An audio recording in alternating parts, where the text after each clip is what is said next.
Welcome to Combos from the Couch by LifeStance Health, where leading mental health professionals help guide you on your journey to a healthier, more fulfilling life. I'm Nicolette Lianza, and joining me today is Colorado LifeStance therapist Jordan Parmenter, and we'll be exploring the fascinating influence of Korean pop music and culture, as well as the intersection of K-pop with mental health. So welcome, Jordan. Really excited to have you on. Thank you. I'm excited to be here. I'm very excited to talk about all things K-pop. Definitely.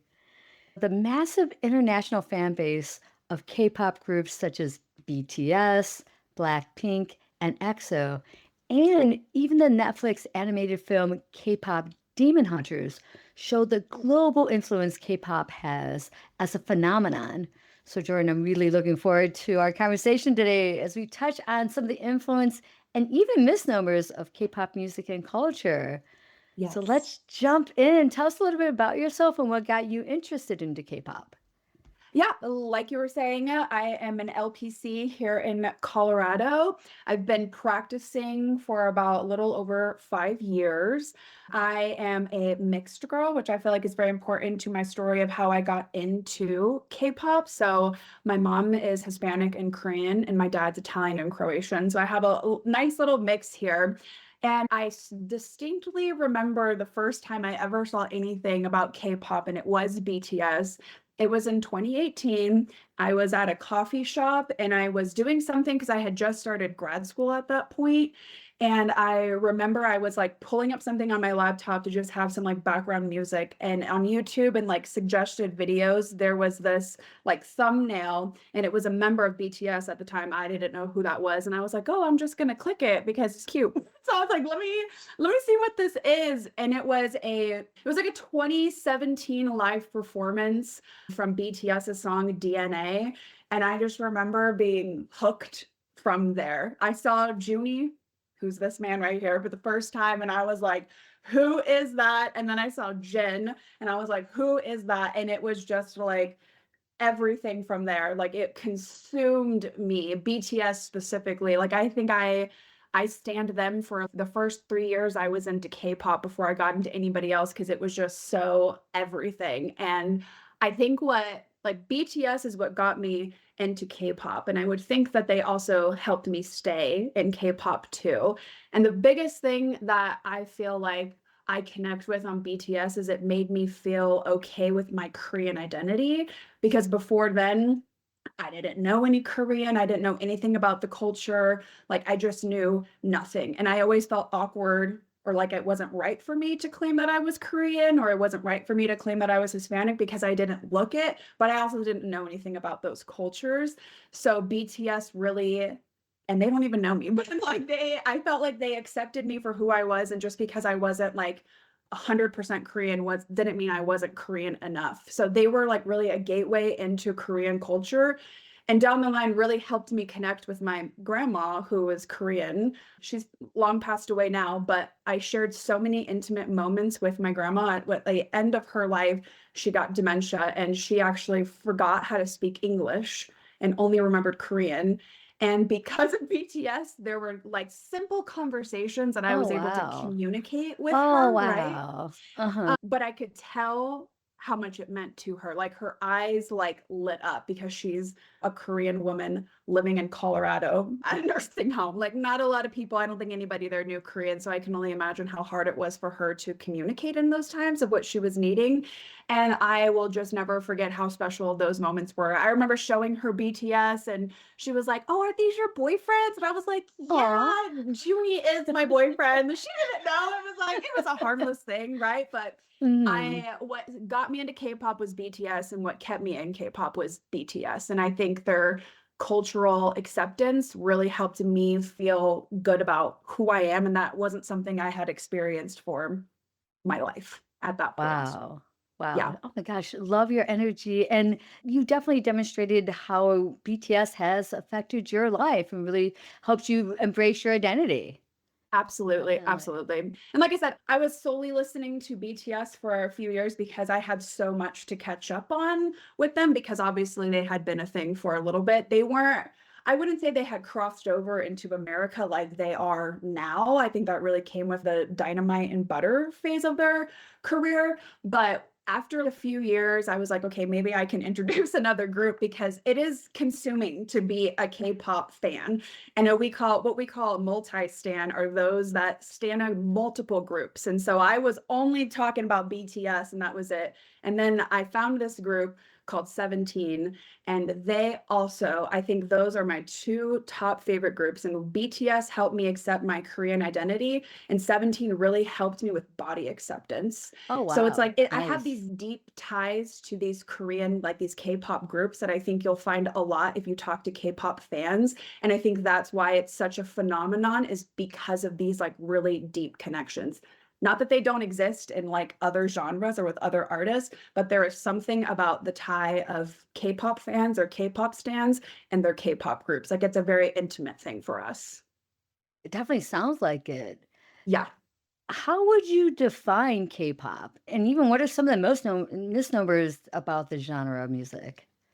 The biggest thing of how I define K-pop is that it's not just pop music, it's not just music, it is a lifestyle. It is a multi-genre industry. It's a multi-billion dollar industry. Like it's so much more than just singing. And I think that's a big misconception. One misconception is that it's just Korean music or it's just pop music, and that's not it. K-pop can include like EDM, rap, Ah, ballads, like anything okay. like that. It's not just like the poppy, flashy music that I think a Ah, lot of that's people. helpful for me to understand that.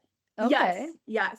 And that's fair. Like a lot of that is just and we're at that before we were so separated from Korean music, from K-pop music over here in the States. So the things that you saw were just these like flashy performances, Yeah. right? Yeah.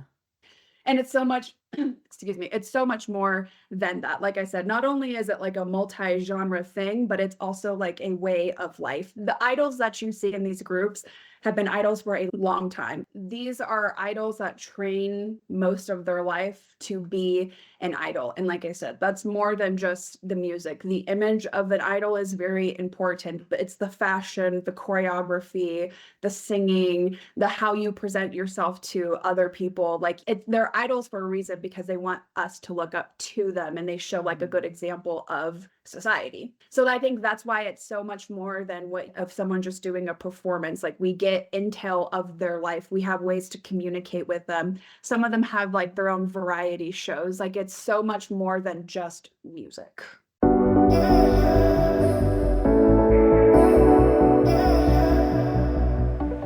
So what do you see as some of the pros and cons to K-pop? Some of the biggest pros of K-pop music, which I think a lot of people can relate with, and what I was alluding to earlier, is that it provides a sense of belonging and community within individuals. And as therapists and in the mental health field, like we Yep. know that is very important. Huge. Mm. Huge, huge. And it's one of those things, the best way I can describe it is BTS fans are called ARMY. And I might not know every single army in the world, but I know if I put something out on social media because I need support, that army will be there. Oh, And that's wow. such a wild concept, I think, when you don't know that. Like I remember thinking that was such a wild concept, and now that I'm in it, I'm like, I have these built-in friendships that I don't even know exist yet, which is a very Wow. interesting thing. What being a Mhm. perfect example of that is I was in Fort Collins for about 7 years, and then I recently moved back to my hometown here in Aurora, and there is a pretty big scene, pretty big K-pop scene in Aurora just because there's a lot more diversity down here than there is in Fort Collins. And I remember putting out a post on like a Colorado K-pop group, just like being like, "Hey, I moved back. I'm looking for friends. I love BTS, 17, ATEEZ, XG. Here's all my groups that I like." And I got a flood of people that were like, "Oh, let's hang out." Like, "Oh, I love BTS. Oh, I'm 18 too." And like later today, I have a couple friends that I'm gonna go have a K-pop night with. That's awesome. It's That's like that. cool. It's these Yeah. instant friendships that you don't know exist, but always have access to them. And I think that's a really cool thing that K-pop groups do. I do not know what the science behind that is, like why there is this like instant sense of community and belonging, but it's there. And I think that's why it's such a phenomenon, like you were alluding to earlier, because Mhm. it's just like, how do these exist? But they do. As much as there are pros with K-pop, it would be unbeknownst if we didn't talk about some of the cons because nothing is perfect. Everything has its gray areas, stuff like that. Mhm. And I would say that one of the biggest cons with the K-pop industry is like the unrealistic beauty standards that it can set for all individuals, not just like the girl K-pop groups, Mm. but all of them. And that is one of the biggest struggles I think that individuals have is because these are idols and we idolize them. Sometimes we Mhm. don't know how to separate. They are their own people and we are our own people. I'll never forget, I had a client back at my old job and we instantly connected because we liked K-pop. This was a teenage girl and she loved K-pop. Oh my gosh. So her having a therapist that liked K-pop and knew about K-pop was the best thing. Instant connection, instant therapeutic alliance was there. But a lot of the work that we were doing was related to that downside of K-pop. She struggled Uh, a lot with body dysmorphia, struggled a lot with disordered eating because she wanted to be a K-pop idol. And she was doing what was given an example to her of what an idol looks like, which again, the training is extreme because they want to be perfect. They want to right, be an idol, but that right, also has a lot of downfalls when it comes to, like I said, body dysmorphia, disordered eating. There's a lot of right. pressure on both ends. Not only do people want to be an idol, but there's also a lot of pressure to maintain the idol I'm image, and it sure. doesn't always look super healthy. I think that's why I like the film K-pop Demon Hunters because they just ate. They just showed Yeah. them eating. I think that was a very purposeful depiction within the film Yes. that they did that, you know? Absolutely, absolutely. I loved that too because I was like, "Oh, that's so relatable because it's so real." You know what I Yeah, mean? Like you can yeah. it is not a this or that mentality. Like you should feel like you can be an idol and love to eat, right? And Yes, love the way you yeah. look. And I understand that it's probably different, but I think that's one of the biggest downfalls is that unrealistic beauty standards. And there's a lot of as much as K-pop, then there's research that I know we'll get into, but there's so much research that says that K-pop is good for your mental health. And there's also the opposite, right? It can also negatively affect your mental health, especially if you're an idol. And we've Mhm. seen that a lot Yeah, within K-pop society, yeah. idols taking their life, struggling with anxiety, depression, the pressure to maintain perfectionism, that imposter syndrome. Like it's very difficult. And while there are good things, we also need to recognize that there are things that could be better. Yeah. Got you.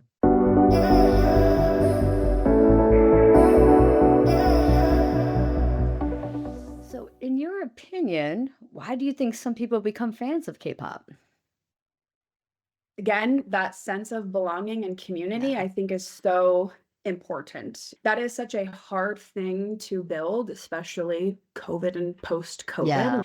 yeah, And I think we saw that like influx of K-pop fans and just K-pop popularity because of COVID, right? yeah, yeah. And I think that is what keeps people in this fandom, whether you're a stan, a multi-stan, whoever, because you have that connection with the people that like the same thing as you, but also the artisan of themselves.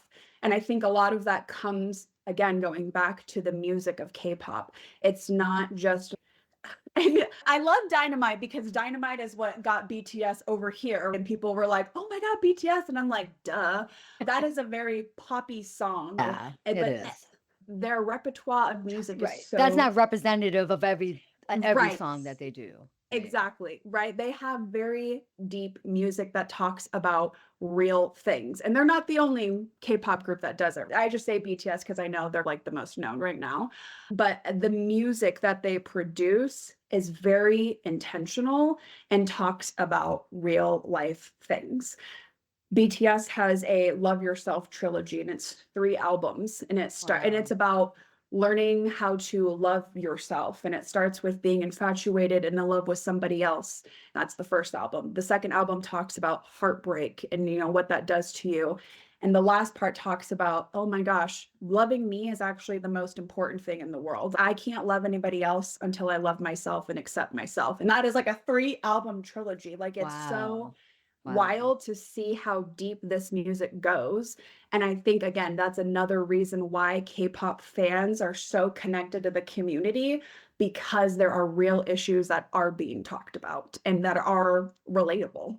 Right. There's depth to the music, to their music, for So sure. much depth, so much depth. And it's hard because, yeah, we don't see that over here on this side because we do see like the dynamite and the butter. I Yeah. even think that K-pop Demon Hunters has done a pretty good job at being like, yes, K-pop is this like cool, flashy, fun thing, but there's also like these deep things that we're Yeah. talking about. Yes. Yeah. Sealing the, oh my gosh, I'm gonna mess up the word now, the golden Hanmoon, the Hanmoon, sealing the Mhm. Hanmoon. That's such Mhm. like intimate, deep thing that they're talking about of like protection and happiness. And I think a lot of that is evident in K-pop music if you want to take that deeper dive into it. And Yeah. I think it's important that we take that deeper dive, that depth, for sure.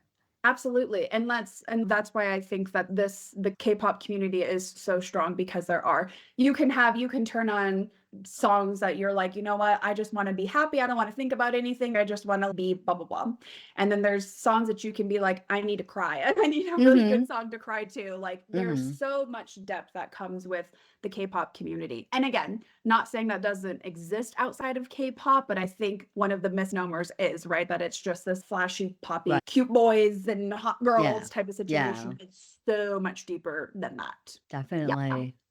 You mentioned Yes. research, so tell us a little bit about some of the research behind K-pop's influence. Yes. And I wrote this down because I didn't want to be inaccurate about it when I present it, because there are many studies all over the world because K-pop is global. There are a lot of research. And there were a few that I wanted to touch on. One, there is a specific study that was done between BTS specifically and mental health. And so what their findings were is that it says that BTS, if you listen to BTS music, it boosts your mental health and overall well-being. And some of the findings that they found in this were crazy to me. So not only does it boost your mental health and well-being, but it also decreases stress and it releases dopamine. It increases your mood and motivation and enhances emotional resilience. Things that in Wow. the therapy world we try to Right? help our clients with, Yes, right? definitely. It's all transferable, it's all relatable. And that, like I said, that was with BTS specifically. But if we're talking K-pop in general, there's also research on that. And it's what we were talking about earlier. There's an increased sense of community and belonging, which we know is very important. It gives an increased meaning of life, which again, Mm. that's a big thing. That's Yes, I would wow. think as some therapists would be like, whew, that is a hard, how do I instill hope in my clients? How Right. how do we figure out what the meaning of life is with our clients? Those like existential types of questions. And here is this community that's, oh, K-pop, it increases your mental health. It gives you a sense of belongingness. It increases hope. Like it's all these big things that we're like, wow, it's music that does that? And obviously, so much research on just like how music helps mental health in general. It's just interesting to see this kind of like specific subset of the K-pop community and how that works out. And I think there was another one too. Oh, increases productivity with filling time with things that are good and Good. healthy, Yeah. helps overcome several mental health challenges, and gives a greater sense of self, which I also think is Wow. very important. And I'm like thinking about that, and that makes sense because I feel like that's what BTS did for me. It gave me a greater sense of who I am, how I identify, and 17 gave me a greater sense of myself in terms of learning how to just accept me for who I am and not be so critical. So that's like a branch of what the research says about K-pop in general, but also BTS specifically. Right. Yeah. Wow. Wow, lots of Mhm. research, actually. Holy wow. Lots of research. There was a lot of translating that had to happen because, like I said, it's so global. So I was like reading studies from like Indonesia, trying to translate to be like, oh, what does this mean? But I think the whole world is fascinated with just the impact that K-pop has on everyone and Right, everything. That there's so right. much research that's being done because it's such a phenomenon. That's I Yeah. think that's such a great word to use to describe K-pop and that Mhm. industry is it's such a phenomenon. And I Yeah. don't know if we've seen something like that before. No, I agree. Any other insights you'd like to share?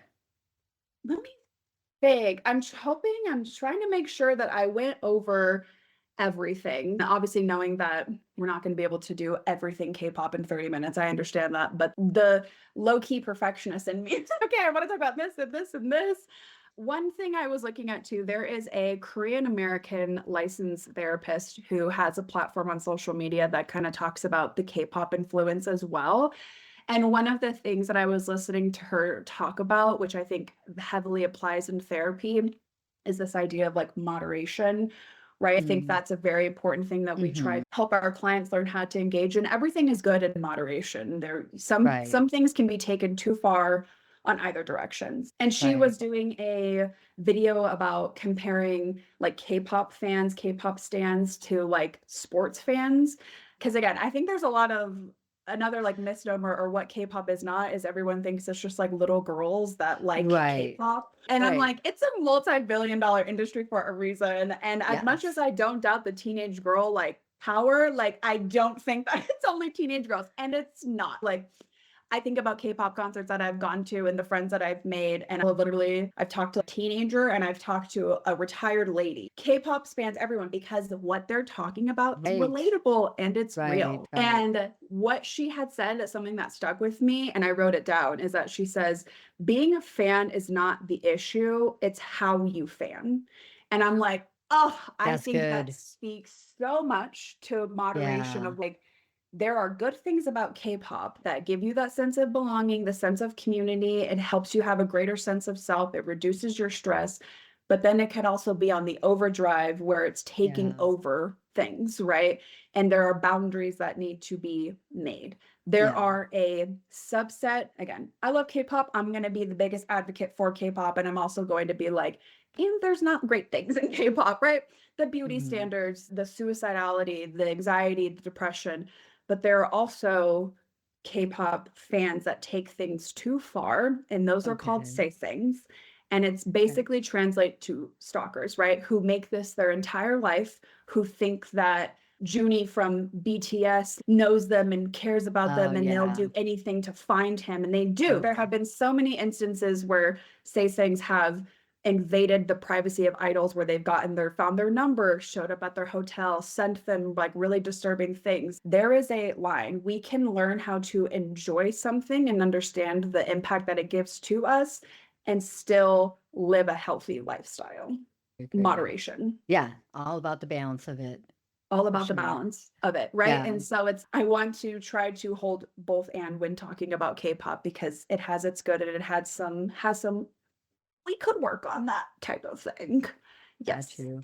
My gosh, Jordan, love your energy. I'm actually Do. looking forward to diving more into K-pop myself. I feel Yes. like I am intrigued by the depths of it, and I feel like I haven't explored that as much. So you definitely have me inspired. I'm glad to hear I have a 17-hour K-pop Spotify playlist if you ever need it. Like I I got might hear support you some. K-pop if you need it. I like I said, I have friends that are K-pop friends, but my friends' friends, I've had to get them into K-pop. And I have. So I have starter playlists. So if you're trying to get into K-pop, oh, you want to get into BTS specifically, I have a playlist for that too, and a 17 one. So like I have gotten some of my best friends into K-pop, and that's one of the biggest wins of my life. I'm like, I'm telling you, it's so good. So if anyone needs a starter to K-pop, I am the girl for you, absolutely. Love it, love it, love Mhm. that for sure. Yes. Like I said, I might be reaching out for that. Please do. It's always available. It's readily available. It's been used by many of people. Very good. So thank you again. Love to have you back on. Of course, I would love to be back on too. I'd also like to thank the team behind the podcast, Jason Clayton and Juliana Whitten. Thank you for listening to Cowboys from the Couch. Take care, everyone.